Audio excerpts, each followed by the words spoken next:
Ready for the show, I hope.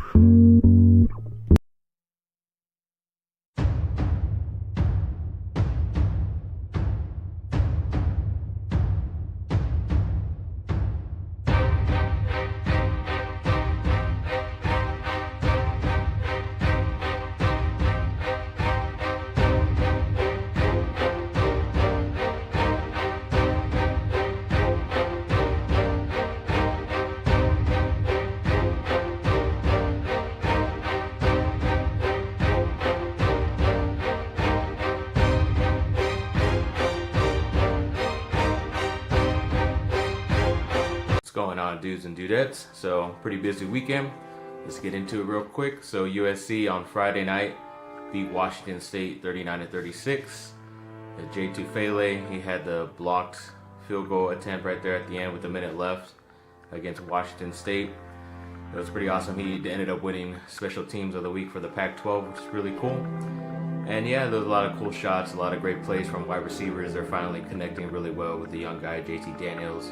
They just explained that it's just taken a while because during camp it was always a mix of the three quarterbacks because they didn't know who it was going to be until like a week before the first game. So I expect them to do pretty awesome things this weekend again against Arizona, who's been struggling. But Khalil Tate, the Heisman candidate for Arizona, did have a monster game last year, even though they did start pretty late.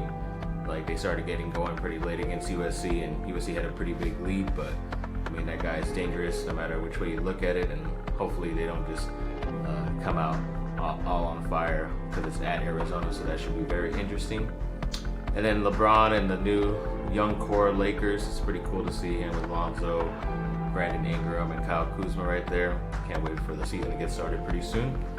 And then also there was, like, LeBron asked if they were close to being with the Warriors, and he says they're far away from it. I think with him added, they're actually a lot closer, just because, like how I mentioned a few months ago, that the Lakers were actually in 3 of the 4 games that they played with Golden State, they could have actually won.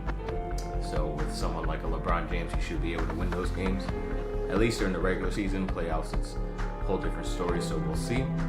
And then also big news that LeBron James's sports management or his agents, that he signed Anthony Davis over the weekend as well. So that's always all these rumors going around that he might end up joining the Lakers whenever his contract's up. We'll see. He's a very interesting player. I think he would be a lot better if he did have players like LeBron James played with other guys like that instead of just being the number one guy on his team. That should be interesting. That should be epic. And hopefully we get another star before then, because I think it's still like another 2 to 3 years till Anthony Davis's contract is up in New Orleans.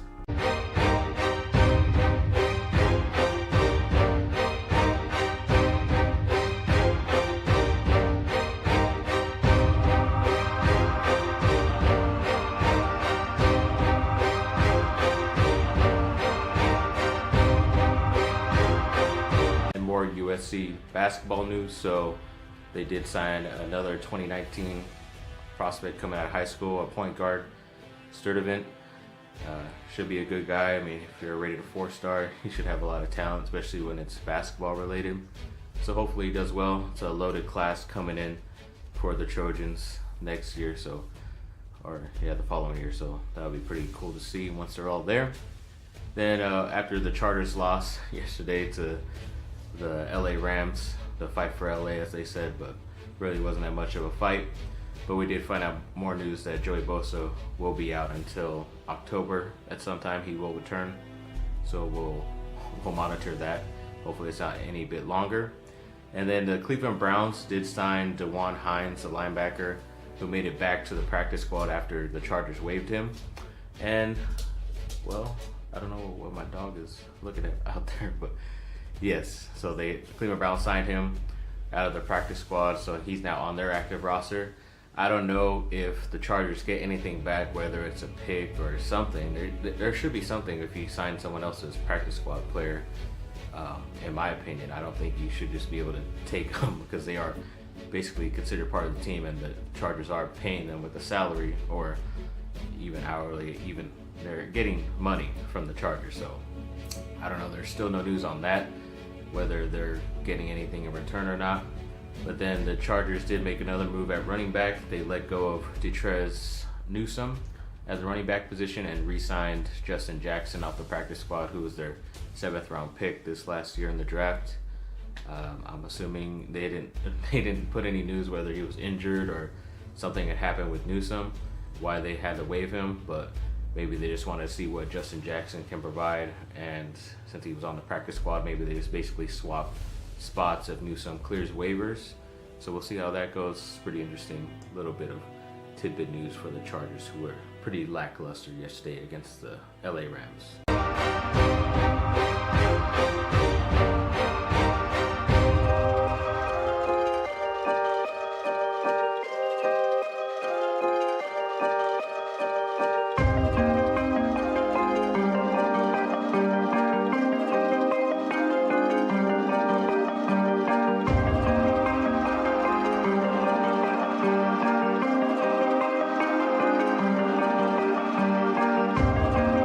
They're asking if Phillip Rivers is a Hall of Famer and is this his last chance since it is the end of his contract, and who knows if he's going to re-sign with the Chargers.